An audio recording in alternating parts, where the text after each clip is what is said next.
눈을 떴을 때 저는 제가 죽었다는 걸 직감했습니다. 천장이 너무 낮았고 냄새가 이상했고 무엇보다 손이 너무 작았습니다. 8살짜리 아이의 손. 그게 첫 번째 단서였습니다. 두 번째 단서는 창밖으로 보이는 기와지붕이었고 세 번째는 방 안으로 들어온 여자가 저를 향해 무릎을 꿇으며 도련님 깨어나셨습니까? 라고 말했다는 것이었습니다. 저는 서울 출신 25살 백수였습니다. 문과 졸업에 토익 875점. 쓸모없다는 걸 저도 알았습니다. 고시원 쪽방에서 라면 먹다가 체해서 죽었는지 아니면 그냥 과로사인지도 모릅니다. 어쨌든 저는 죽었고 눈을 떴더니 무협세계였습니다. 그것도 하필이면 망해가는 가문의 막내로 남궁세가 무림 5대세가 중 하나였다고 합니다. 였다고라는 과거형이 중요합니다. 지금은 아니라는 뜻이니까요. 제가 빙의한 남궁혁이라는 아이는 세가의 12번째 자식이었고 서자에 가까운 취급을 받는 막내였습니다. 어머니는 이미 돌아가셨고 아버지인 가주는 저를 거의 얼굴도 모르는 수준이었습니다. 남궁세가는 최근 10년 사이 가세가 기울었고 가문의 핵심 무공 비급 일부가 유실되었으며 가주는 원인 모를 내상을 앓고 있었습니다. 한마디로 총체적 난국이었습니다. 저는 그날 밤 이불을 뒤집어 쓰고 조용히 생각을 정리했습니다. 울지는 않았습니다. 솔직히 전생에서도 딱히 잃을 게 없었으니까요. 고시원 보증금 30만 원과 다 먹지 못한 라면 한 봉지. 그게 전부였습니다. 오히려 이쪽이 나을 수도 있겠다 싶었습니다. 망했어도 일단 세가잖아요. 문제는 제가 무공을 전혀 모른다는 것이었습니다. 전생에서도 헬스장 한번 안 가본 몸이었으니까요. 가문 창고에서 썩어가는 인삼상자를 발견한 날, 저는 처음으로 이 환생이 기회가 될 수도 있겠다고 생각했습니다. 빙의한 지 사흘째 되던 날이었습니다. 저는 어차피 무공 수련은 한계가 있다고 판단했습니다. 몸이 8살이라도 제 머릿속은 25해의 기억을 담고 있는 문과생이었으니까요. 싸움으로 가문을 살릴 수는 없었습니다. 그럼 돈으로 살려야 했습니다. 그리고 돈을 벌려면 뭔가를 팔아야 했습니다. 창고를 뒤지다 발견한 건 수십 년. 묵은 산삼새 뿌리와 습기에 절어 반쯤 상한 약재들이었습니다. 관리가 전혀 안 된 상태였습니다. 하지만 저는 그걸 보는 순간 머릿속에 뭔가가 딸깍하고 맞물리는 소리를 들었습니다. 홍삼. 제가 떠올린 건 홍삼이었습니다. 이 시대에 인삼을 쪄서 건조하는 방식, 즉 홍삼 제조법은 존재하지 않았습니다. 원래 역사에서도 홍삼의 체계적 가공은 훨씬 후대의 일이었으니까요. 하지만 저는 알고 있었습니다. 인삼을 증기로 쪄서 건조하면 사포닌 성분이 변환되어 생체 흡수율이 올라가고 보존성도 훨씬 길어진다는 것을. 이건 인터넷에 널린 상식이었습니다. 저는 그 상식을 이 세계 최초의 기술로 둔갑시키기로 했습니다. 가문의 늙은 약재상 출신 하인을 붙잡고 2달을 매달렸습니다. 8살짜리가 증기 건조 공정을 설명하는 모습이 얼마나 기괴했을지는 상상에 맡기겠습니다. 하인 어른은 처음엔 귀신 들렸냐는 눈빛으로 저를 봤지만 결과물을 보고 나서는 그 눈빛이 완전히 달라졌습니다. 짙은 젓갈색으로 변한 인삼 반으로 잘랐을 때 올라오는 진한 향, 그리고 그걸 다려 마신 하인 어른이 몸이 달궈지는 것 같다고 했을 때 저는 속으로 주먹을 쥐었습니다. 홍삼을 처음 내놓은 건 가문과 거래하던 상단 하나였습니다. 가주에게는 그냥 가문의 묵은 약재를 정리하다 나온 부산물이라고 했습니다. 조용히 시작하고 싶었습니다. 주목받으면 위험해지는 세계였으니까요. 3달 후 그 상단에서 추가 공급 요청이 왔습니다. 그것도 처음 수량의 5배로. 이게 첫 번째 수입이었습니다. 형님들이 처음으로 저를 이상하게 보기 시작한 건 제가 가주 아버지의 내상을 정확히 짚어낸 날이었습니다. 남궁세가 가주의 병은 무림 의원들도 손을 못 쓰고 있었습니다. 내공을 무리하게 운용하다 생긴 화경 편차 현상이라고들 했는데 다들 원인은 알면서 치료법을 몰랐습니다. 저는 이 병이 결국 혈액순환과 산소 공급 문제라고 판단했습니다. 현대의학으로 치환하면 만성 근육 허혈에 가까운 상태였습니다. 무공이라는 포장만 벗기면 몸은 결국 몸이었으니까요. 제가 찾은 건 뜻밖의 기연이었습니다. 가문 서고 깊숙한 곳, 아무도 열어보지 않던 낡은 궤 안에서 발견한 필사본 하나였습니다. 내용은 단전호흡과 혈도 자극을 병행하는 양생법이었는데 기록이 워낙 불완전해서 누구도 제대로 해석하지 못한 채 방치되어 있었습니다. 하지만 저는 그 양생법의 원리를 현대호흡 생리학과 겹쳐서 읽었습니다. 복식호흡으로 미주신경을 자극하고 특정 혈위를 지압해 교감신경 항진을 억제하는 방식. 필사본의 저자는 그 원리를 몰랐겠지만 원리 자체는 맞았습니다. 저는 그걸 가주 아버지에게 직접 적용해달라고 청하는 대신 가문의 수석 의원에게 설명했습니다. 8살짜리가 직접 나서면 아무도 믿지 않을 게 뻔했으니까요. 의원은 반신반의했지만 대안이 없었습니다. 2달 후 가주의 안색이 돌아왔습니다. 밥을 먹기 시작했고 내공 운용도 조금씩 가능해졌습니다. 그 공은 의원에게 돌아갔습니다. 저는 상관없었습니다. 가주가 살아야 가문이 살고 가문이 살아야 저도 사는 거니까요. 그리고 그날 이후 가주는 처음으로 저를 이름으로 불렀습니다. 혀가. 딱 2글자였지만 그 2글자 안에 담긴 무게를 저는 지금도 기억합니다. 가문의 재정이 돌아서기 시작하자 이번엔 외부에서 압력이 들어왔습니다. 홍삼 사업이 커지자 인근 상단들이 견제에 나선 것이었습니다. 유통을 막고 거래처를 협박하고 소문을 흘리는 방식이었습니다. 무림에서 장사로 경쟁하는 방식이 현대 기업들과 크게 다르지 않다는 걸 저는 그때 처음 깨달았습니다. 다른 게 있다면 이쪽은 칼을 쓴다는 것뿐이었습니다. 저는 정면 대응 대신 제품을 바꿨습니다. 2번째로 꺼낸 펜은 비누였습니다. 당시 이 세계의 세척 문화는 쌀뜨물이나 잿물이 전부였습니다. 저는 돼지비계와 식물성 기름 그리고 나무를 태운 잿물에서 추출한 탄산칼륨을 이용해 냉간 비누화 반응을 유도했습니다. 현대인이라면 중학교 과학 시간에 배우는 내용입니다.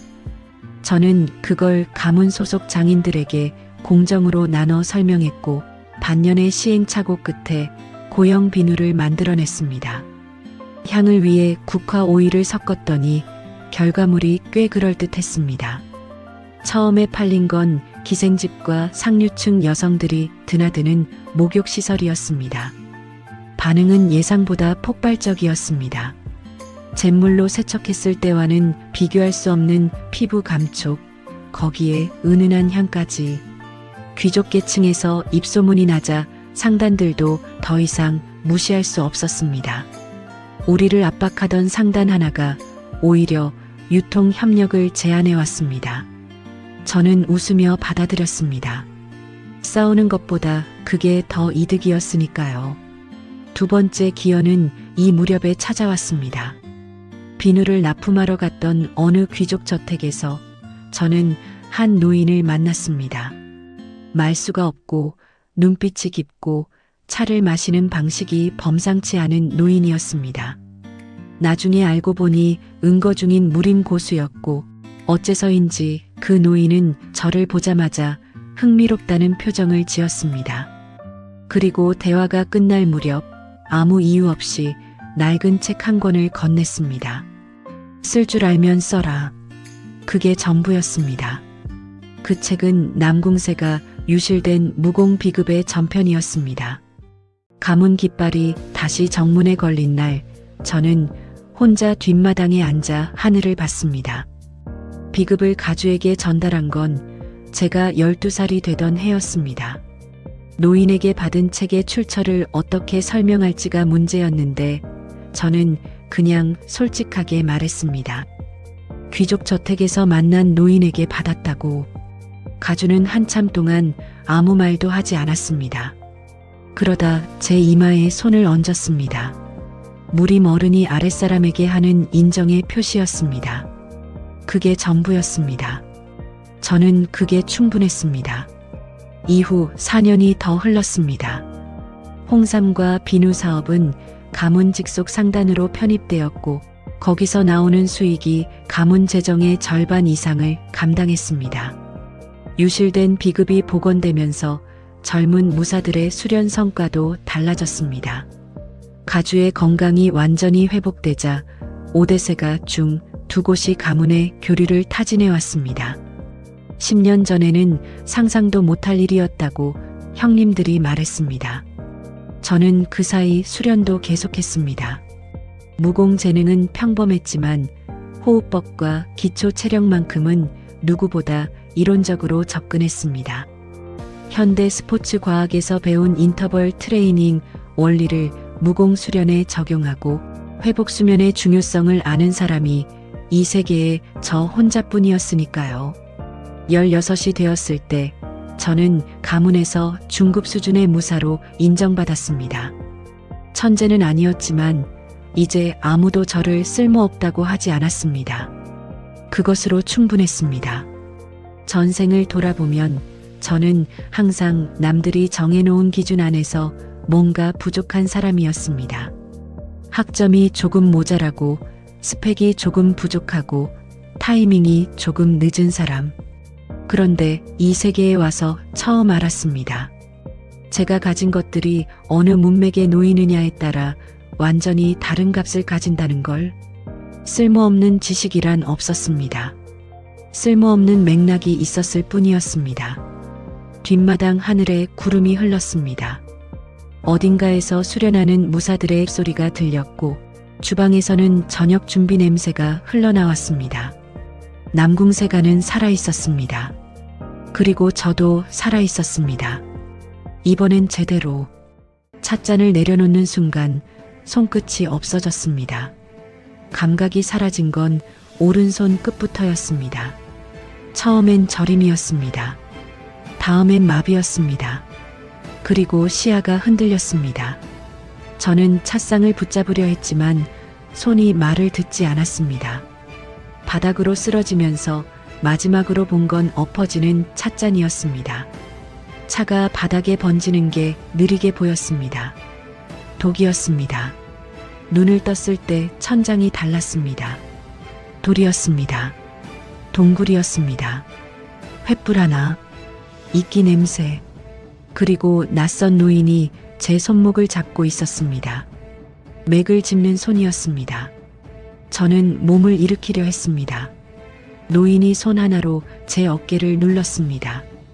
꿈쩍도 하지 않았습니다. 움직이지 마라. 목소리가 낮았습니다. 명령이었습니다. 저는 누운 채로 상황을 정리했습니다. 독을 먹었고 모르는 노인에게 구조됐고 가문 밖 어딘가에 있습니다. 독을 탄 건 누구인지 모릅니다. 가문 안에 손을 쓴 자가 있다는 뜻입니다. 지금 돌아가면 두 번째 잔을 마시는 것과 같습니다. 얼마나 있어야 합니까? 노인이 대답하지 않았습니다. 횃불이 흔들렸습니다. 그게 대답이었습니다. 처음으로 당황한 건 제가 벽을 끝까지 읽었을 때였습니다.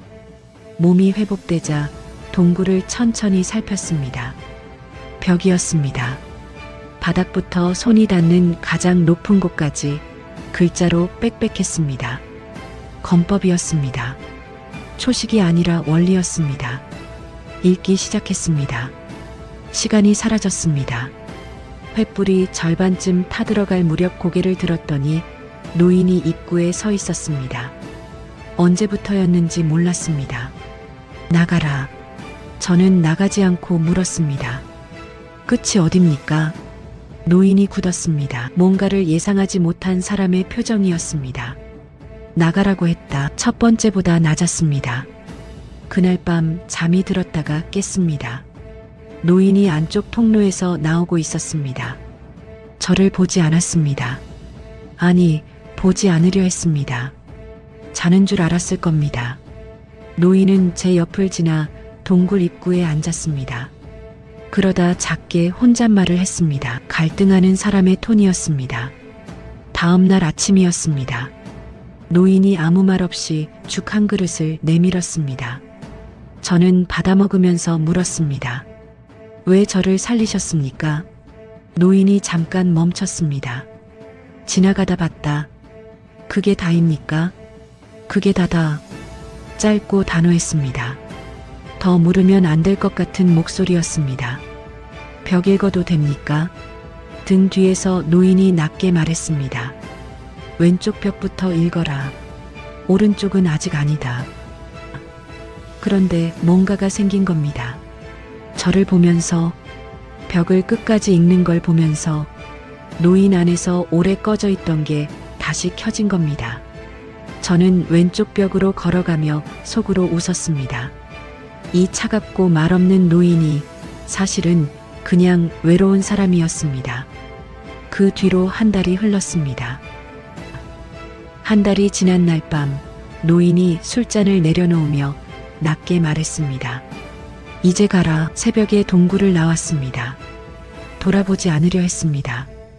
그래도 돌아봤습니다. 노인은 동굴 입구에 기대어 서 있었습니다. 저는 그냥 걸었습니다. 산을 내려오면서 울지는 않았습니다. 다만 눈이 뜨거웠습니다. 전생에서도 이 생에서도 처음 느껴보는 종류의 뜨거움이었습니다. 가문으로 돌아온 날 밤 독을 탄 자의 이름이 나왔습니다. 그리고 저는 그 이름 앞에서 아무 말도 할 수 없었습니다. 청풍상단, 무림 내 가장 큰 상단 중 하나였습니다. 표면은 장사였지만 실제로는 무림 내 특정 세력의 자금줄이었습니다.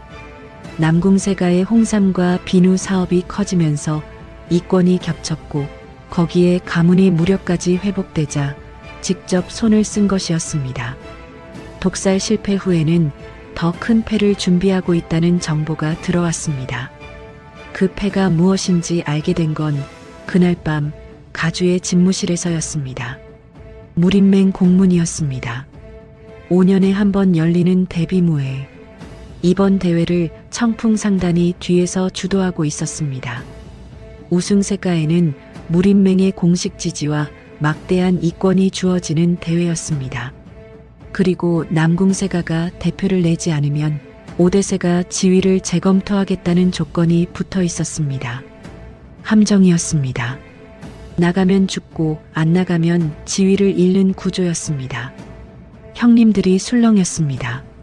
목소리가 높아졌습니다. 저는 그 안에서 조용히 앉아 있었습니다. 모두가 안 된다고 할 때 이상하게 저는 반대였습니다. 가주가 저를 봤습니다. 집무실이 조용해졌습니다. 하고 싶은 말이 있느냐? 저는 일어섰습니다. 나가겠습니다. 형님들이 일제히 저를 봤습니다. 가주도 봤습니다. 아무도 말이 없었습니다. 저는 계속했습니다. 막는 것만으로는 끝나지 않습니다. 저는 그걸 독 한 잔으로 배웠습니다. 집무실이 한동안 조용했습니다. 가주가 눈을 감았다 뜨더니 낮게 말했습니다. 준비해라. 가문을 떠나는 날 새벽이었습니다. 형님 하나가 문 앞에서 기다리고 있었습니다. 아무 말 없이 보따리 하나를 내밀었습니다. 안에 뭐가 있는지 묻지 않았습니다. 그냥 받았습니다. 형님이 뒤를 돌아봤습니다. 살아 돌아와라. 명령처럼 말했지만 목소리가 떨렸습니다. 저는 고개를 끄덕이고 걸었습니다. 해가 뜨기 전에 하늘이었습니다. 데뷔무의 첫 대련 상대의 이름을 듣는 순간 형님의 얼굴이 하얘졌습니다. 혈영이었습니다. 26, 청풍상단이 직접 키운 무사였습니다.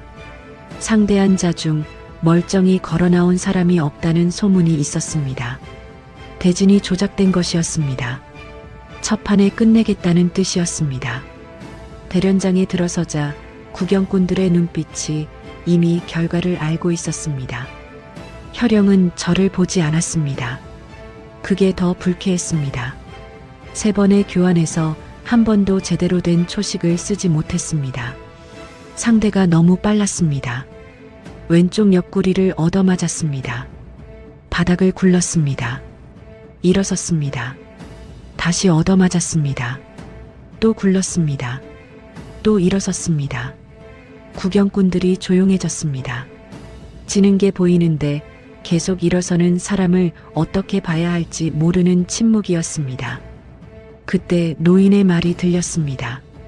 귀가 아니라 몸 어딘가에서 싸우지 마라, 흘러라. 버티는 걸 멈췄습니다. 막는 것도 멈췄습니다. 대신 흘렀습니다. 달라 보이지 않았을 겁니다. 여전히 밀리는 것처럼 보였을 겁니다. 하지만 혈영의 눈이 처음으로 흔들렸습니다. 그 흔들림이 틈이었습니다. 한 번이었습니다. 딱 한 번. 상대의 중심이 무너진 그 순간에 들어갔습니다. 기술이 아니었습니다. 흐름이었습니다. 혈영이 2 걸음 밀렸습니다. 장내가 얼어붙었습니다. 혈영이 처음으로 저를 똑바로 봤습니다. 상대로 인정하는 눈이었습니다. 싸움은 더 이어졌습니다. 엉망이었습니다. 이겼다고 말하기 부끄러울 만큼. 하지만 이겼습니다. 혈영이 물러나는 걸 보면서 저는 처음으로 이 세계에서 제 이름이 어딘가에 새겨지는 느낌을 받았습니다. 데뷔무예가 끝난 밤, 노인이 산길 초입에 서 있었습니다. 횃불도 없이 달빛만 있었습니다. 저는 멈췄습니다. 노인도 움직이지 않았습니다. 한참 후 노인이 먼저 입을 열었습니다. 흘렀느냐? 저는 답했습니다. 흘렀습니다. 노인이 고개를 끄덕였습니다. 그러다 뒤를 돌아 산 쪽으로 걷기 시작했습니다. 사라지기 직전에 한마디를 남겼습니다. 다음엔 더 멀리 흘러라. 숙소로 돌아오니 가주가 앉아서 기다리고 있었습니다. 저를 보더니 아무 말 없이 술을 따랐습니다. 저는 받아 마셨습니다. 갈비뼈 어딘가가 나간 것 같았습니다. 숨을 깊이 들이쉴 때마다 옆구리가 아팠습니다. 그래도 앉아 있었습니다. 한참 후 가주가 낮게 물었습니다. 어떤 무사가 되고 싶으냐? 저는 잠깐 생각했습니다. 지지 않는 무사요.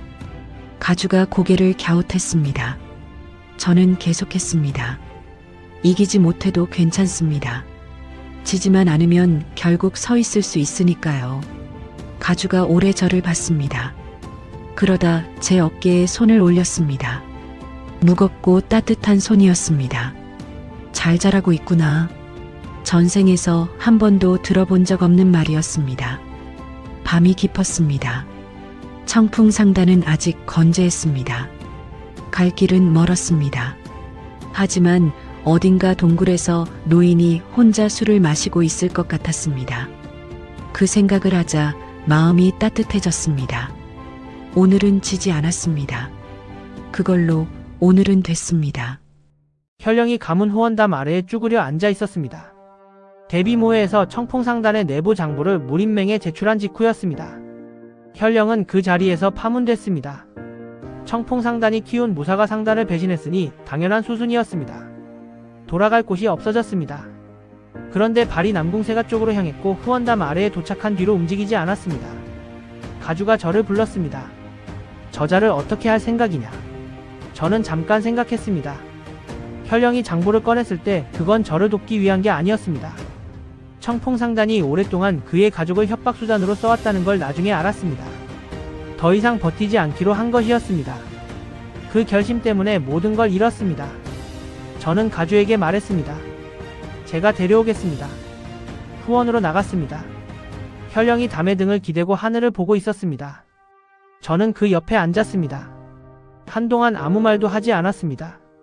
현령도 말이 없었습니다. 저는 일어서며 말했습니다. 들어오십시오. 현령이 굳은 표정으로 저를 봤습니다. 왜냐? 저는 솔직하게 답했습니다. 갈 곳이 없어 보여서요. 그게 전부였습니다. 현령이 한동안 저를 봤습니다. 그러다 일어섰습니다. 그날부터 현령은 남궁세가에 있었습니다. 정식 무사도 아니었습니다. 객이었습니다. 아무도 뭐라 하지 않았습니다. 가주가 허락했으니까요. 현령은 밥을 먹고 수련을 보고 담에 기대어 있었습니다. 말이 없었지만 자리가 생겼습니다. 어느 아침 저는 가주에게 강호행을 청했습니다. 가주가 한동안 저를 봤습니다. 언제 돌아오겠느냐? 저는 솔직하게 답했습니다. 모르겠습니다. 가주가 눈을 감았다 뜨더니 말했습니다. 준비해라. 새벽에 짐을 쌌습니다. 후문으로 나오니 현령이 서 있었습니다. 짐을 메고. 저는 아무 말 하지 않았습니다. 현령도 아무 말 하지 않았습니다. 가주가 후문까지 나왔습니다. 저를 보더니 어깨에 손을 얹었습니다. 한마디만 했습니다. 다쳐도 되니 살아서 와라. 저는 고개를 숙였습니다. 현령도 고개를 숙였습니다. 가주가 현령을 보더니 말했습니다. 저 아이 옆에 있어줘서 고맙다. 현령이 굳은 표정으로 고개를 끄덕였습니다. 해가 뜨기 전이었습니다. 두 사람이 걸었습니다. 강호에 나오고 처음으로 신발이 문제가 됐습니다. 산길을 하루 종일 걷다 보면 발 뒤꿈치가 갈라졌습니다. 무림 무사들은 평생 걸어다닌 사람들이었습니다. 발바닥에 굳은 살이 두껍게 박혀 있었습니다. 저는 달랐습니다. 가문 수련장에서만 단련한 발이었습니다. 현령이 그 모습을 보더니 말했습니다. 버텨라. 굳는다. 저는 고개를 끄덕이면서 속으로는 다른 생각을 하고 있었습니다. 마을에 들렀을 때 1000조각을 샀습니다. 솜을 채워 두툼하게 접은 뒤 신발 안쪽 뒤꿈치에 댔습니다. 현령이 그 모습을 보더니 물었습니다. 그게 뭐냐? 저는 답했습니다. 발이 편해집니다. 현령이 어이없다는 표정을 지었습니다. 며칠 후 현령이 조용히 왔습니다. 나도 하나 만들어줘라. 저는 웃지 않았습니다. 웃으면 안 될 것 같았습니다. 어느 주막에서 남자 하나가 뼈 조각으로 이를 쑤시다가 잇몸에서 피가 났습니다. 저는 밖으로 나가 대나무를 구해왔습니다. 얇게 쪼개서 끝을 뭉툭하게 다듬었습니다. 날카롭지 않게 돌려서 깎으면 됐습니다. 현령이 봤습니다. 뭐냐? 저는 건네줬습니다. 현령이 써보더니 말이 없었습니다. 나쁘지 않다는 뜻이었습니다. 마을에 들를 때마다 신발수선 장인들이 깔창을 구경하러 왔습니다. 저는 설명해줬습니다. 대가를 받지 않았습니다. 강호에서 정보를 거저주면 나중에 돌아온다는 걸 아는 나이가 됐습니다. 길이 이어졌습니다. 싸움이 붙으면 싸웠습니다. 대부분은 재물을 노리는 것이었고 가끔은 이름을 아는 자들이었습니다. 데뷔무회 이후 현령의 이름이 강호에 알려지면서 그쪽을 노리는 자들이 있었습니다. 현령은 무심하게 상대했습니다. 저는 그 옆에서 버텼습니다. 노인의 건법이 조금씩 내려왔습니다. 머리에 있던 것이 어깨로, 어깨에서 팔로, 팔에서 손끝으로. 그 과정이 빠르지 않았습니다. 싸움 하나에 하나씩 내려오는 느낌이었습니다. 급하게 당기면 끊어지는 실처럼 기다려야 했습니다. 신발 밑창이 닳기 시작했습니다. 처음 길을 나설 때 새 것이었던 신발이었습니다. 현령의 것도 마찬가지였습니다. 두 사람이 마을 신발장인 앞에 나란히 앉아 새 신발을 맞추면서 저는 처음으로 시간이 흘렀다는 걸 실감했습니다. 달력을 보지 않아도 알 수 있는 방식으로. 어느 마을을 지나다가 이상한 풍경을 봤습니다. 마을 사람들이 전부 이를 앓고 있었습니다. 과장이 아니었습니다. 주막 안주인의 뺨이 부어 있었고 대장장이는 일을 못하고 앉아 있었고 아이들이 울었습니다. 마을 의원이 손을 쓰지 못하고 있었습니다. 뽑는 것 말고는 방법이 없다고 했습니다. 저는 소금을 구했습니다. 그냥 소금이었습니다. 소금으로 잇몸을 문지르면 염증이 가라앉는다는 건 현대에서 할머니들도 아는 민간요법이었습니다. 아침 저녁으로 손가락에 소금을 묻혀서 잇몸을 문지르면 됩니다. 소금물로 입을 헹구면 더 좋았습니다. 다음 날 아침 주막 안주인의 뺨이 덜 부어 있었습니다. 대장장이가 일터로 나왔습니다. 마을 의원이 저를 불러 어디서 배웠냐고 물었습니다. 저는 그냥 아는 것이라고만 했습니다. 혈영이 주막에서 그 광경을 보고 있다가 말했습니다. 너는 이상한 것들을 많이 아는구나. 저는 고개를 끄덕였습니다. 살면서 주운 것들입니다. 혈영이 잠깐 저를 봤습니다. 더 묻지 않았습니다. 마을을 떠나는 날 아침, 주막 안주인이 노잣돈을 내밀었습니다. 저는 받지 않으려 했습니다. 안주인이 억지로 쥐어줬습니다. 대나무 이쑤시개 만드는 법도 알려줘서 고맙습니다. 마을 사람들이 다 쓰고 있어요. 저는 그 말을 들으면서 처음으로 이 세계에서 뭔가를 제대로 남겼다는 느낌을 받았습니다. 무공도 사업도 기연도 아니었습니다.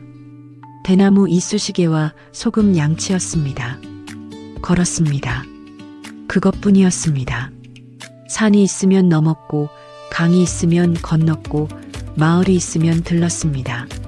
싸움이 붙으면 싸웠습니다. 조금씩 달라지는 게 느껴졌습니다. 대련장에서는 몰랐던 것들이 실전에서 나왔습니다. 죽이려는 사람과 겨루는 것은 이기려는 사람과 겨루는 것과 달랐습니다. 공기가 달랐습니다. 눈빛이 달랐습니다. 처음 몇 번은 그 압박감에 몸이 굳었습니다. 그때마다 혈영이 끼어들었습니다. 나중에는 끼어들지 않았습니다. 제가 먼저 풀렸으니까요. 그녀를 처음 본 건 시장 한편이었습니다. 약재 상인과 실랑이를 하고 있었습니다. 약재의 산지와 시세를 순서대로 짚으면서 상인을 눌렀습니다. 상인이 결국 원래 값에 팔았습니다. 저는 지나치다 멈춰서 그 광경을 봤습니다. 혈영이 뒤에서 팔을 잡아당겼습니다. 얼마 후 다른 마을 주막에서 다시 봤습니다. 혼자 지도를 펼치고 있었습니다. 같은 방향을 가는 것 같았습니다. 눈이 마주쳤습니다. 그녀가 먼저 시선을 내렸습니다. 지도로. 그 다음에 봤을 때는 좁은 산길이었습니다. 그녀가 발목을 접질린 채 바위에 기대어 앉아 있었습니다. 저와 혈영이 지나가다 발견했습니다. 저는 쭈그려 앉았습니다. 신발을 벗겨도 되겠냐고 물었습니다. 그녀가 고개를 끄덕였습니다. 냇가에서 차가운 물에 적신 천을 가져와서 발목에 감았습니다. 이 시대 사람들은 삔데 뜨거운 것을 대는 게 맞다고 알았습니다. 저는 반대였습니다. 그녀가 물었습니다. 차가운 걸 대는 게 맞습니까? 처음 부었을 때는 차가운 게 낫습니다. 그녀가 잠깐 저를 봤습니다. 한참 뒤에 그녀가 말했습니다. 남궁세가 건법인데 결이 다르네요. 저는 고개를 들었습니다. 어떻게 아십니까? 그녀가 답했습니다. 기본기는 남궁 것인데 그 위에 다른 게 얹혀 있어요. 아직 완전히 섞이지 않은 것이. 저는 그 말이 정확하다고 생각했습니다. 노인에게 배운 것이 남궁세가 건법 위에 올라가면서 결이 달라졌지만 아직 녹지 않았습니다. 그걸 한 번에 읽었습니다. 잘 보시네요. 날이 저물어서 그 자리에서 하룻밤을 묵었습니다. 모닥불을 피웠습니다. 셋이서 먹을 것을 나눴습니다. 이름을 묻지 않았습니다. 그녀도 말하지 않았습니다. 아침에 그녀가 일어서서 발목을 디뎌봤습니다. 그리고 저를 봤습니다. 고맙습니다. 다른 방향으로 걸었습니다. 혈영이 말했습니다. 이름을 묻지 않았느냐? 저는 답했습니다. 또 보이면 묻겠습니다. 그 눈이 계속 생각났습니다. 아직 완전히 섞이지 않은 것이라고 했습니다. 그 말을 한 번에 읽어낸 눈이 계속 생각났습니다. 나뭇잎이 다 떨어진 뒤 눈보라를 만났습니다. 혈영과 분리됐습니다. 저는 혼자 눈속을 걸었습니다. 감각이 없어질 무렵 동굴을 발견했습니다. 누군가 있었습니다. 손끝이 하얗고 입술이 파랬습니다. 맥을 짚었습니다. 약했지만 있었습니다. 불을 피웠습니다. 불이 붙자 노인 곁으로 바짝 당겼습니다. 강호를 돌면서 모은 약재 중에 혈액순환에 좋은 것들을 꺼냈습니다. 다릴 수 없었습니다. 입으로 씹어서 노인의 손끝과 발끝에 문질렀습니다. 동상에 걸렸을 때 마사지를 해주면 혈액순환이 살아난다는 건 현대 상식이었습니다. 이 시대 사람들은 동상에 걸리면 그냥 불 앞에 앉혔습니다. 그게 오히려 더 나빴습니다. 밤새 옆에 있었습니다. 새벽에 노인의 입술색이 돌아왔습니다. 손끝에 분홍빛이 생겼습니다. 저는 그제야 등을 벽에 기댔습니다. 날이 밝았을 때 노인이 눈을 떴습니다. 저를 보더니 한동안 말이 없었습니다. 그러다 낮게 물었습니다. 어떻게 살렸느냐? 저는 설명했습니다. 의원이냐? 저는 답했습니다. 아닙니다. 남궁새가 무사입니다. 노인이 눈을 가늘게 떴습니다. 남궁. 그 이름을 되씹었습니다. 이름이 무엇이냐? 남궁혁입니다. 노인이 품에서 작은 옥패를 꺼내 내밀었습니다. 글자를 읽는 순간 손이 굳었습니다. 무림맹 의술원의 인장이었습니다. 남쪽으로 가면 쓸 곳이 있을 것이다. 동굴 밖으로 나오니 혈영이 입구 앞에 서 있었습니다. 온몸이 눈으로 덮여 있었습니다. 저를 보더니 말했습니다. 살아 있었느냐? 고개를 끄덕이며 옥패를 보여줬습니다. 노인은 이미 없었습니다. 너는 어딜 가든 이상한 노인을 만나는구나. 가문에서 서신이 왔습니다. 맞선 이야기였습니다. 세 군데였습니다. 형님이 한 줄을 더 썼습니다. 소문이 이상하게 나고 있다고. 검도 잘 쓰고 사람도 살린다니. 혈영이 피식 웃었습니다. 눈이 내렸습니다. 무림맹 의술원은 남쪽이었습니다. 그녀가 향하던 방향과 같았습니다. 청풍상단은 아직 건재했습니다. 신발 밑창이 또 다를 것이었습니다. 발걸음을 옮겼습니다. 아직 끝나지 않았다. 무림맹 의술원 문 앞에 그녀가 서 있었습니다. 저도 멈췄습니다. 그녀도 멈췄습니다. 짧은 순간이었습니다. 그녀가 먼저 시선을 거뒀습니다. 문 안으로 들어갔습니다. 혈영이 제 옆에서 낮게 말했습니다. 또냐? 저는 대답하지 않고 따라 들어갔습니다. 의술원 안은 생각보다 넓었습니다. 약재 냄새가 공기에 깔려 있었습니다. 안쪽 복도로 사람들이 오가고 있었습니다. 저는 옥패를 꺼내 접수처 앞에 내밀었습니다. 담당자가 옥패를 확인하더니 자리에서 일어나 안쪽으로 들어갔습니다. 잠시 후 다른 사람이 나왔습니다. 나이 지긋한 여의원이었습니다. 옥패를 받아들고 저를 위아래로 훑쳤습니다. 남궁혁이냐? 그렇습니다. 기다렸다. 그 말이 이상했습니다. 옥패를 준 노인이 미리 연락을 해둔 것이었습니다. 저를 보내기 전에, 죽기 전에 저는 그 사실을 받아들이는데 잠깐이 걸렸습니다. 노인은 그 눈보라 속에서 우연히 쓰러진 게 아니었습니다. 아니, 쓰러진 건 우연이었습니다. 하지만 옥패는 오래전부터 준비된 것이었습니다. 줄 사람을 찾고 있었던 것이었습니다. 그 사람이 저였습니다. 기연이란 건 이런 식으로 왔습니다. 알아채는 순간 이미 한참 전에 시작된 것이었습니다. 여의원이 안으로 들어오라고 했습니다. 혈영에게 눈짓을 보냈습니다. 혈영이 밖에서 기다리겠다고 고개를 끄덕였습니다. 안으로 들어가는 복도에서 그녀와 다시 마주쳤습니다. 좁은 복도였습니다. 피할 수 없었습니다. 지나치면서 눈이 마주쳤습니다.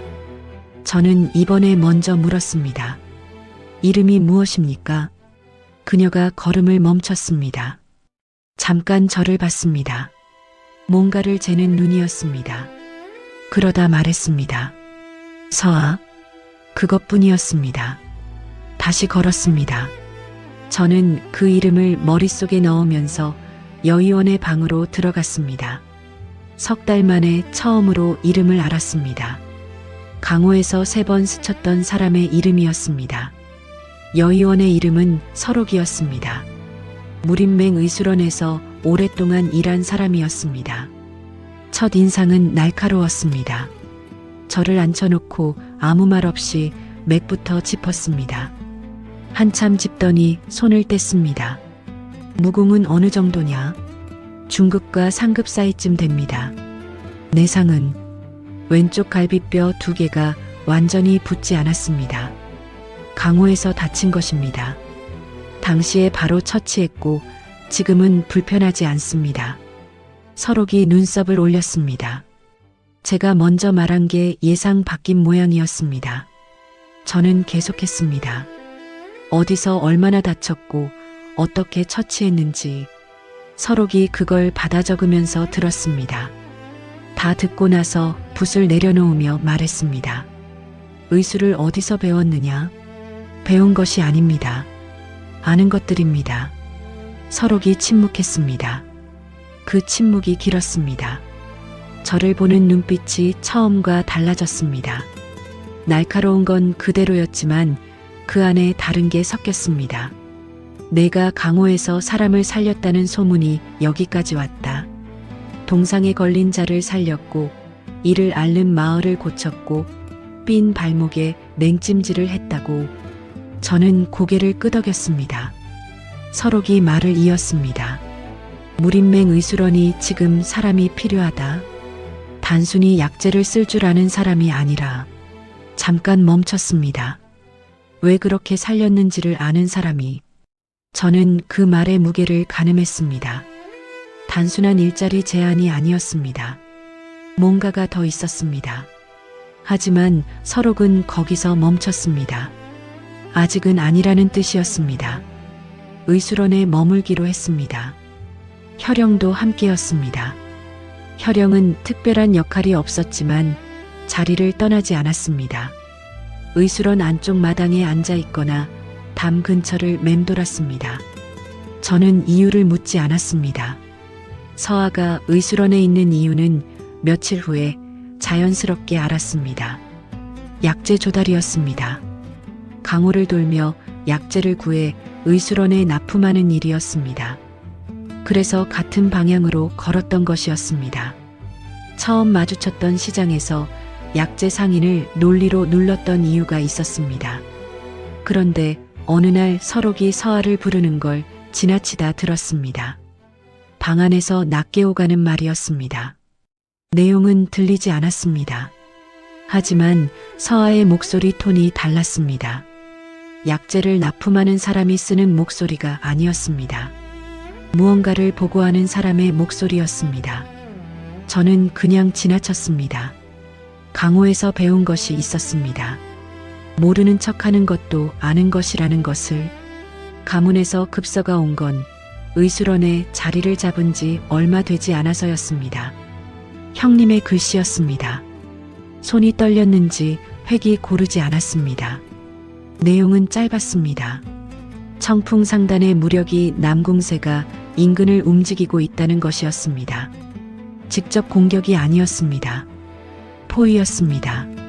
세가로 들어오는 상단 물자를 하나씩 끊고 있었습니다. 사업으로 시작해서 사업으로 조이는 방식이었습니다. 그리고 마지막 줄에 형님이 썼습니다. 가주께서 아직 건강하시다. 걱정 말고 내 할 일을 해라. 저는 서신을 접어 품에 넣었습니다. 가주가 시킨 말이었습니다. 걱정 말라는 게 형님의 말이 아니었습니다. 그 뜻을 알았습니다. 오지 말라는 것이었습니다. 지금 돌아가면 끌려가는 것이고 청풍상단이 원하는 게 그것이라는 걸 가주도 알고 있었습니다. 같은 날 저녁 혈영이 저를 찾아왔습니다. 표정이 달랐습니다. 저는 바로 알았습니다. 가족입니까? 혈영이 짧게 고개를 끄덕였습니다. 청풍상단이 혈영의 가족을 다시 건드린 것이었습니다. 혈영이 무림맹에 장부를 제출했을 때부터 예정된 일이었습니다. 가문을 조이는 것과 혈영의 가족을 건드리는 것이 같은 날 동시에 일어난 것이었습니다. 청풍상단이 메시지를 보내는 방식이었습니다. 한 번에 두 곳을 건드려서 어느 쪽으로 먼저 움직이는지 보는 것이었습니다. 움직이는 쪽이 더 급한 쪽이고 더 급한 쪽이 더 약한 쪽이었습니다. 저는 서신을 다시 꺼냈습니다. 가주의 뜻대로 가문 쪽은 지금 움직이지 않는 게 맞았습니다. 혈영의 가족은 달랐습니다. 가주가 버텨줄 수 있는 곳이었지만 혈영의 가족에겐 버텨줄 사람이 없었습니다. 어디입니까? 혈영이 지명을 말했습니다. 북쪽이었습니다. 저는 짐을 챙겼습니다. 혈영이 받습니다. 혼자 간다. 저는 짐을 계속 쌌습니다. 혈영이 다시 말했습니다. 혼자 가겠다고 했다. 저는 혈영을 받습니다. 저는 같이 가겠다고 하지 않았습니다. 혈영이 굳었습니다. 그럼 왜 짐을 싸느냐? 가는 방향이 같을 수도 있으니까요. 혈영이 한동안 저를 봤습니다. 그러다 뒤를 돌았습니다. 따라오지 마라. 나갔습니다. 저는 짐을 다 싼 뒤에 나갔습니다. 혈영의 발자국이 새벽 이슬에 찍혀 있었습니다. 저는 그 방향으로 걸었습니다. 복도에서 서아와 마주쳤습니다. 이른 새벽이었습니다. 서아도 짐을 들고 있었습니다. 저는 멈췄습니다. 서아가 먼저 말했습니다. 북쪽 약재 산지에 갈 일이 생겼습니다. 저는 고개를 끄덕였습니다. 서아가 걸었습니다. 저도 걸었습니다. 셋이 같은 방향으로 나왔습니다. 서로 다른 이유로. 청풍상단이 혈영의 가족을 데리고 있는 곳은 북쪽 마을 외곽 패창고였습니다. 혈영이 먼저 도착해 있었습니다. 저와 서아가 도착했을 때 혈영은 창고 외벽에 등을 붙이고 내부를 살피고 있었습니다. 저를 보더니 굳었습니다. 따라오지 말라고 했다. 저는 답했습니다. 같은 방향이었습니다. 혈영이 저를 봤습니다.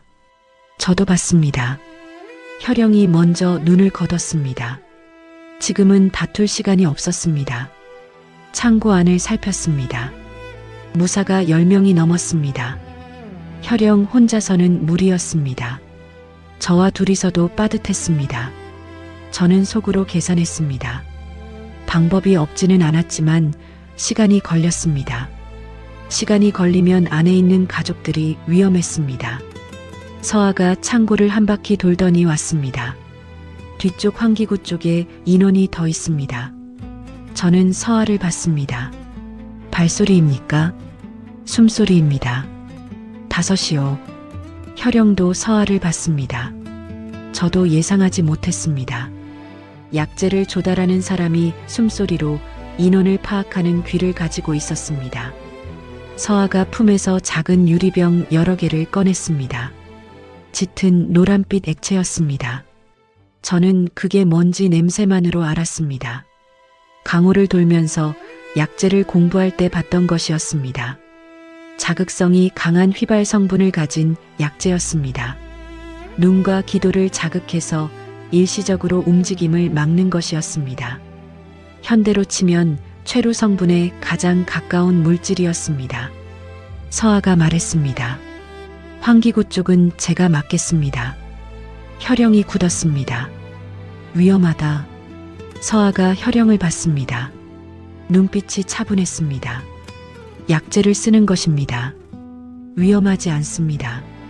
그쪽 5은 눈을 못 뜨게 할 수 있습니다. 말이 짧고 단호했습니다. 혈영이 더 말하지 않았습니다. 셋이 나눴습니다. 혈영이 정면, 저는 측면, 서아가 후면. 싸움이 시작됐습니다. 혈영의 싸움은 빨랐습니다. 분노가 실린 칼이었습니다. 억눌렀던 것이 터지는 움직임이었습니다. 저는 측면에서 들어갔습니다. 처음 2명은 흘렀습니다. 노인에게 배운 대로 상대의 힘을 받아서 방향을 바꾸고, 그런데 3번째 상대에서 막혔습니다. 강한 자였습니다. 흘리려 했지만 힘이 달렸습니다.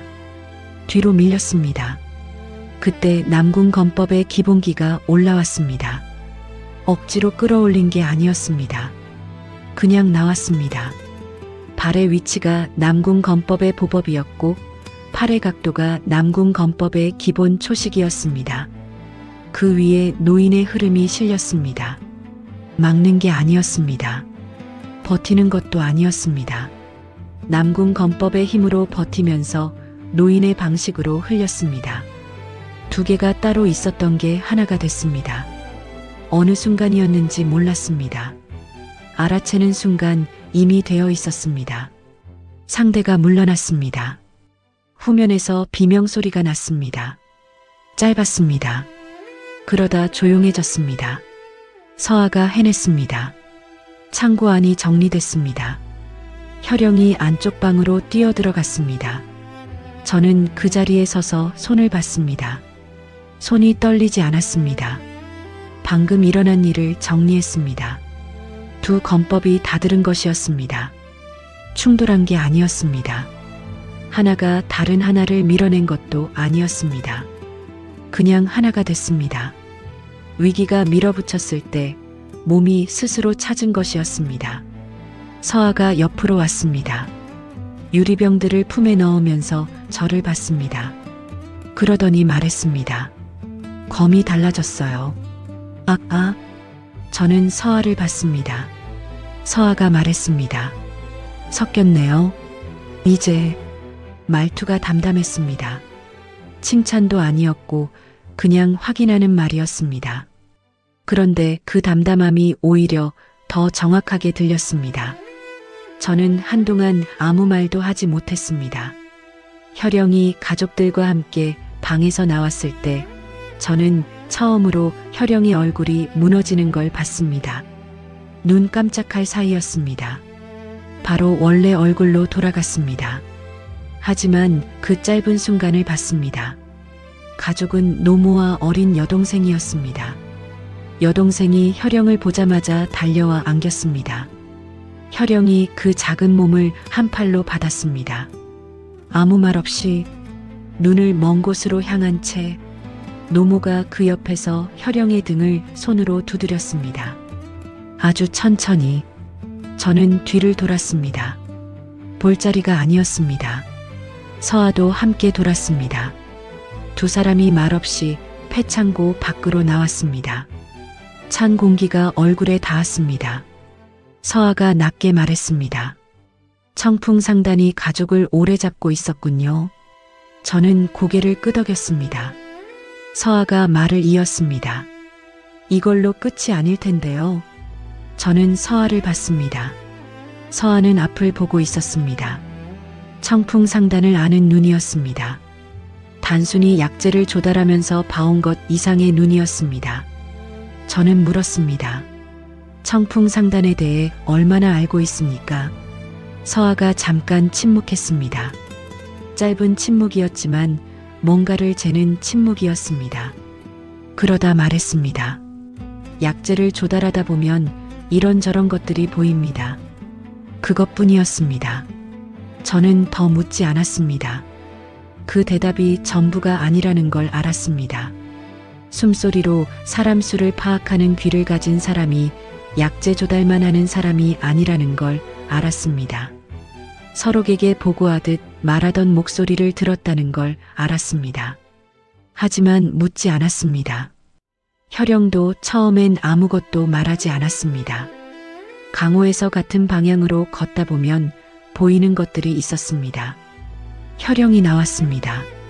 가족들이 뒤따랐습니다. 노모가 저를 보더니 고개를 깊이 숙였습니다. 저는 손을 저었습니다. 혈영이 저를 봤습니다. 한참 봤습니다. 그러다 낮게 말했습니다. 고맙다. 처음 듣는 말이었습니다. 혈영에게서는. 저는 고개를 끄덕였습니다. 더 말하지 않았습니다. 돌아오는 길이었습니다. 혈영이 앞에서 가족들을 이끌었습니다. 저와 서아가 뒤에 걸었습니다. 서아가 걸으면서 낮게 물었습니다.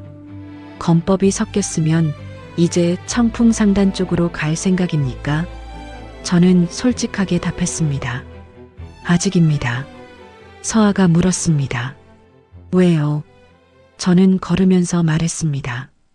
검이 섞인 것이지 강해진 것이 아닙니다. 하나가 된 것이 시작입니다. 청풍상단의 핵심에 닿으려면 지금보다 훨씬 강해야 합니다. 서아가 한동안 걸었습니다. 그러다 말했습니다. 그럼 아직 시간이 있겠군요. 저는 서아를 봤습니다. 서아는 앞을 보고 있었습니다. 그 말이 무슨 뜻인지 몰랐습니다. 자신에게 하는 말 같기도 했습니다. 저는 묻지 않았습니다. 앞에서 혈영의 여동생이 뭔가를 조잘거렸습니다. 혈영이 무표정하게 듣고 있었습니다. 노모가 그 옆에 있었습니다. 걷는 속도가 느렸습니다. 혈영이 그 속도에 맞춰 걸음을 늦췄습니다. 의식하지 않은 것 같았습니다. 그냥 그렇게 됐습니다. 저는 그 뒷모습을 보면서 생각했습니다. 검이 하나로 녹았습니다. 혈영의 가족이 살았습니다. 서아의 이름을 알았습니다. 가문은 아직 버티고 있었습니다. 청풍상단은 건재했습니다. 서아가 품고 있는 것이 무엇인지 몰랐습니다. 갈 길은 여전히 멀었습니다. 그래도 오늘은 지지 않았습니다. 그걸로 오늘은 됐습니다. 서아의 방에 불이 켜져 있었습니다. 늦은 밤이었습니다. 저는 의수런 마당을 지나다 그 빛을 봤습니다. 지나치려 했습니다. 그런데 문이 완전히 닫혀 있지 않았습니다. 서록의 목소리가 들렸습니다. 들으려 한 게 아니었습니다. 그냥 들렸습니다. 서록이 말했습니다. 더 이상 늦출 수 없다. 청풍상단이 움직이기 시작했어. 서아가 답했습니다. 핵심 장부를 아직 손에 넣지 못했습니다. 서록이 말했습니다. 남궁역이 있다. 침묵이 왔습니다. 서아가 말했습니다. 그 사람을 끌어들이면 안 됩니다. 서록이 말했습니다. 이미 들어와 있어. 내가 원하든 원하지 않든. 서아가 낮게 말했습니다.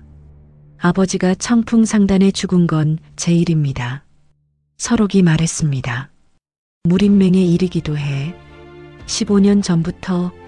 그러다 목소리가 낮아졌습니다. 서아야, 혼자 다 짊어지려고 여기까지 온 게 아니잖아. 저는 천천히 발걸음을 옮겼습니다. 마당 끝으로 걸어가서 하늘을 봤습니다. 별이 있었습니다. 전생에서도 별을 본 적이 있었습니다. 고시원 옥상이었습니다. 취업 원서를 또 떨어진 날 밤이었습니다. 서울 하늘이라 별이 잘 보이지 않았습니다. 그래도 올려다봤습니다. 아무것도 없는 하늘을 향해. 그때 무슨 생각을 했는지 지금도 기억했습니다. 이렇게 살다가 아무것도 남기지 못하면 어떡하나. 그 생각이었습니다. 그리고 죽었습니다. 실제로 환생한 뒤로 죽음이 무섭지 않았습니다. 이상한 일이었습니다. 무서워야 하는데 그렇지 않았습니다. 이미 한 번 죽어봤으니까요. 죽음 너머에 이생이 있었습니다.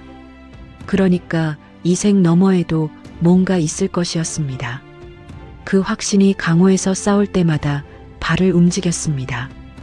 두려움이 아니라 서아의 아버지가 청풍상단에 죽었습니다. 15년 전 그것 때문에 혼자 이 일을 짊어지고 살았습니다. 저는 하늘을 보면서 생각했습니다. 전생에서 혼자였습니다. 이 생에서도 처음엔 혼자였습니다. 혼자인 사람이 혼자인 사람을 알아보는 건 설명이 필요 없었습니다. 시장에서 처음 그녀를 봤을 때 발이 멈춘 이유가 거기 있었는지도 몰랐습니다.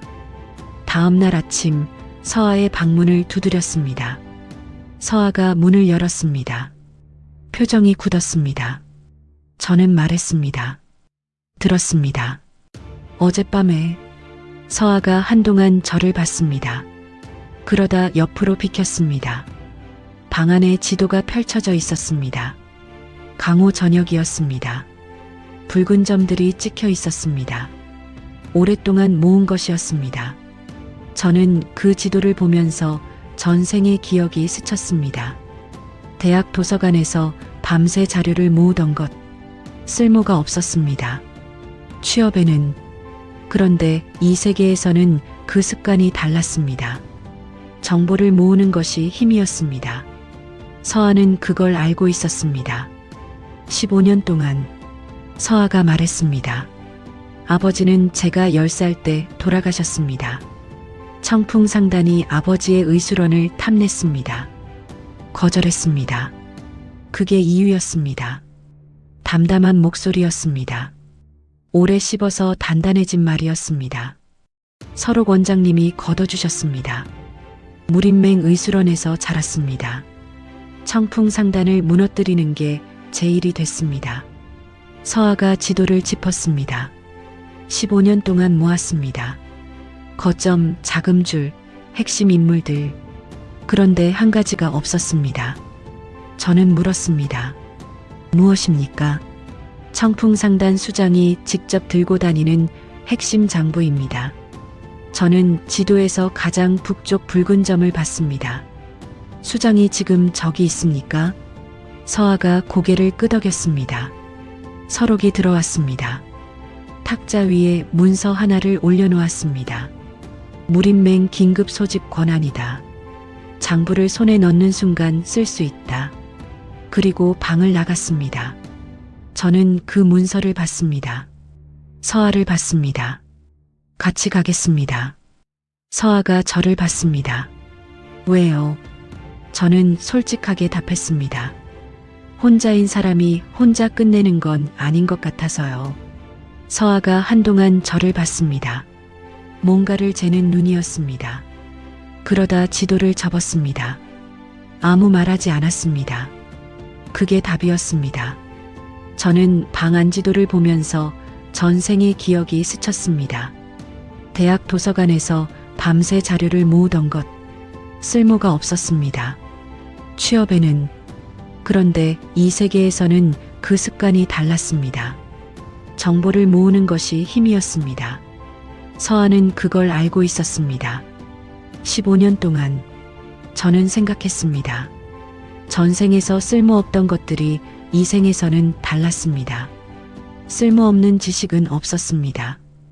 때와 장소가 없었을 뿐이었습니다. 처음 깔창을 만들던 날도, 이쑤시개를 깎던 날도, 소금으로 잇몸을 문지르던 날도 전부 그랬습니다. 북쪽 거점으로 향하는 길은 멀었습니다. 혈영이 함께였습니다. 말이 없었습니다. 셋이 걸었습니다. 저는 뒤에서 걸으면서 검을 확인했습니다. 칼집에서 손가락 하나만큼 뽑았다가 넣었습니다. 남궁 검법과 노인의 검법이 하나가 된 뒤로 검이 손에 다르게 느껴졌습니다. 그냥 제 것이었습니다. 하지만 뭔가 아직 닫혀있다는 감각이 있었습니다. 열쇠가 하나 더 있는데 찾지 못한 느낌이었습니다. 서아가 걸으면서 낮게 말했습니다.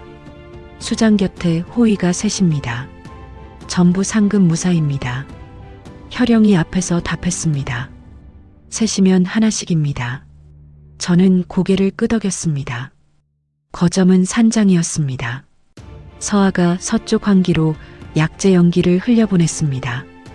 경비가 흔들렸습니다. 혈영이 먼저 들어갔습니다. 저는 뒤따랐습니다. 호위 하나가 저를 막았습니다. 빠르지 않았습니다. 힘이 강했습니다. 첫 번째 공격을 흘렸습니다. 두 번째를 흘렸습니다. 상대의 도가 어깨를 찍었습니다. 아팠습니다. 무릎이 꺾였습니다. 세 번째 공격이 왔습니다. 막았습니다. 흘리지 않고 막았습니다. 힘으로 버텼습니다. 틀렸습니다. 상대의 힘이 팔을 타고 올라왔습니다. 검이 손에서 떨어질 것 같았습니다. 저는 버티면서 생각했습니다. 이러면 안 된다. 흘려야 한다. 그런데 몸이 말을 듣지 않았습니다. 두려움이 아니었습니다. 다른 것이었습니다. 전생의 기억이었습니다. 싸우면 졌습니다. 취업도 관계도 전부 버티다가 부러지는 방식으로 살았습니다. 흘리는 법을 몰랐습니다. 이 생에서 노인에게 배운 것이 건법만이 아니었습니다. 살아가는 방식이었습니다. 그런데 지금 몸이 다시 전 생의 방식으로 굳어버렸습니다. 상대의 도가 내려왔습니다. 그 순간 노인의 목소리가 들렸습니다. 귀가 아니라 몸 어딘가에서 싸우지 마라. 흘러라. 저는 검에서 힘을 뺐습니다. 버티기를 멈췄습니다. 상대의 도가 내려오는 방향을 그대로 받았습니다. 몸을 옆으로 비틀면서 도가 바닥을 찍었습니다.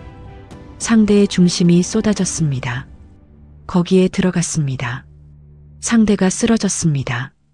저는 그 자리에 서서 숨을 골랐습니다. 손이 떨렸습니다. 건법이 완성된 게 아니었습니다.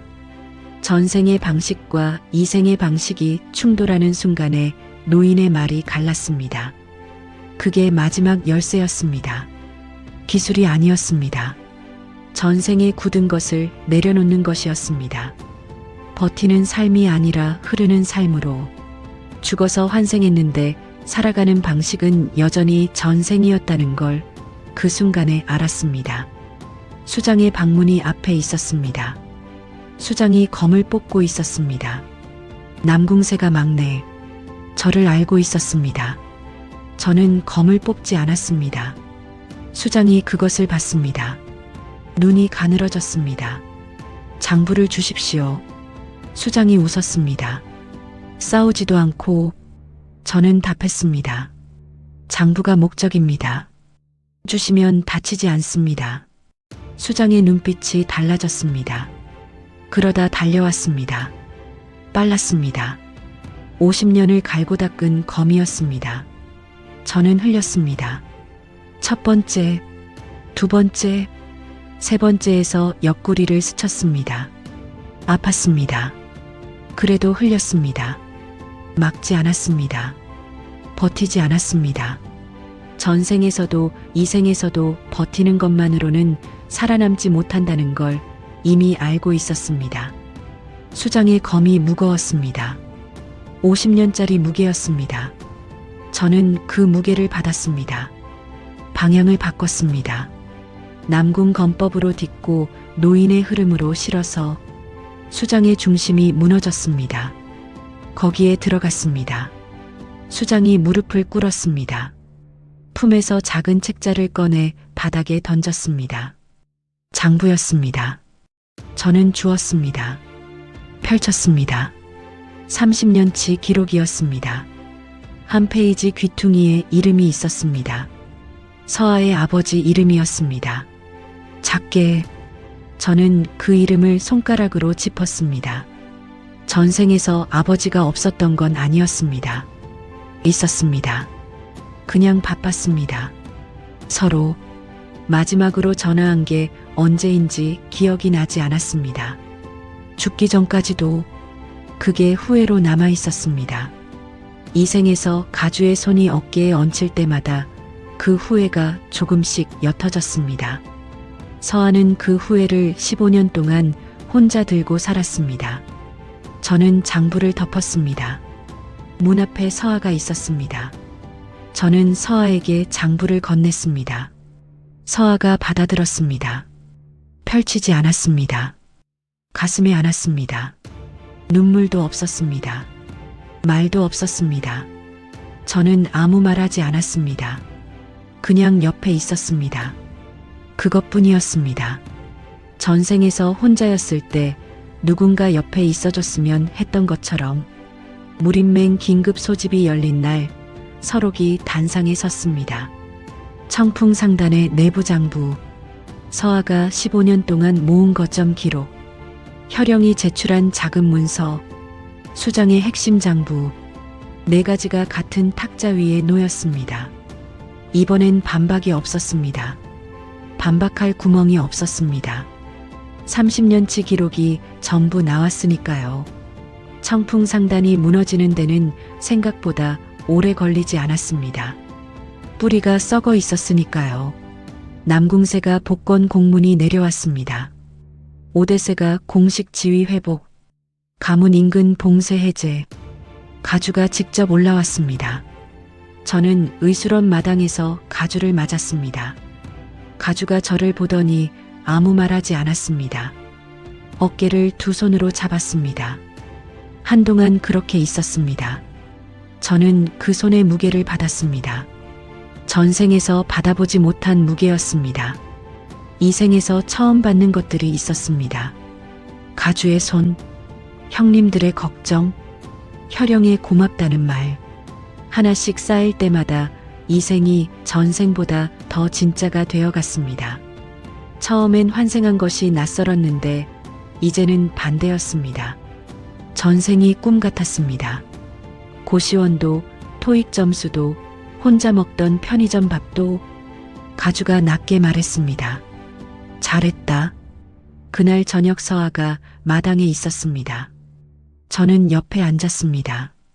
한동안 두 사람이 말이 없었습니다. 서아가 먼저 말했습니다.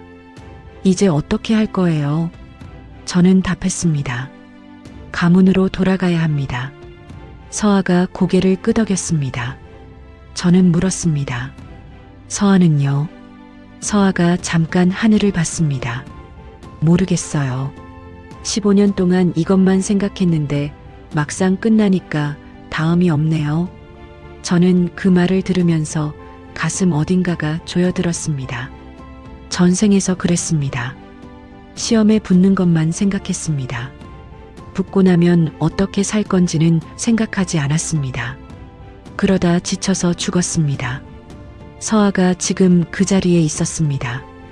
저는 서아를 봤습니다. 서아도 저를 봤습니다. 저와 같이 가십시오. 서아가 굳었습니다. 저는 계속했습니다. 남궁세가로 오라는 게 아닙니다. 다음이 없다고 했으니까요. 같이 찾으면 됩니다. 흘러가다 보면 생깁니다. 서아가 저를 오래 봤습니다. 뭔가를 재는 눈이었습니다. 처음 좁은 복도에서 이름을 물었을 때와 같은 눈이었습니다. 그러다 말했습니다.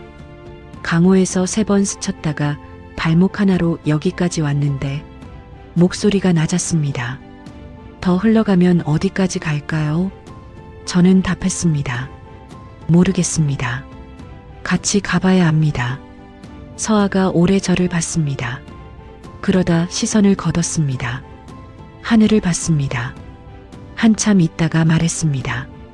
짐을 싸야겠어요.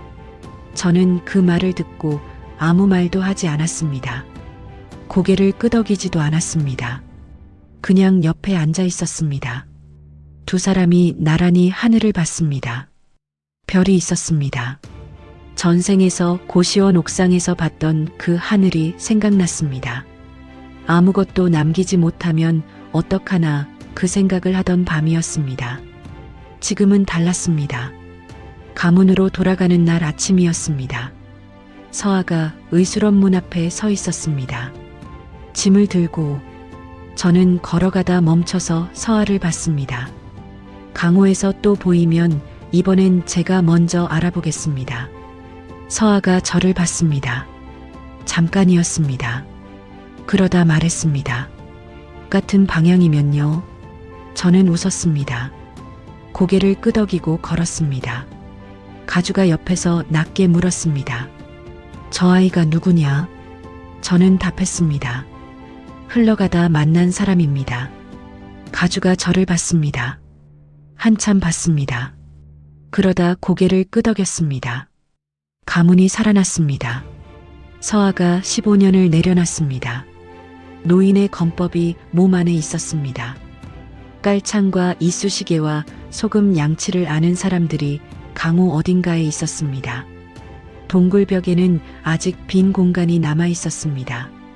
거기에 더 새겨야 할 것들이 있었습니다. 노인이 마지막으로 했던 말이 생각났습니다. 다음엔 더 멀리 흘러라. 아직 갈 길이 있었습니다. 전생에서 채우지 못한 것들을 이 생에서 채우고 있었습니다. 그게 환생의 이유였는지 몰랐습니다. 아니면 그냥 이 생이 저에게 준 것들이었는지 몰랐습니다. 알 수 없었습니다. 알 필요도 없었습니다. 옆에 서아가 있었습니다. 그걸로 충분했습니다.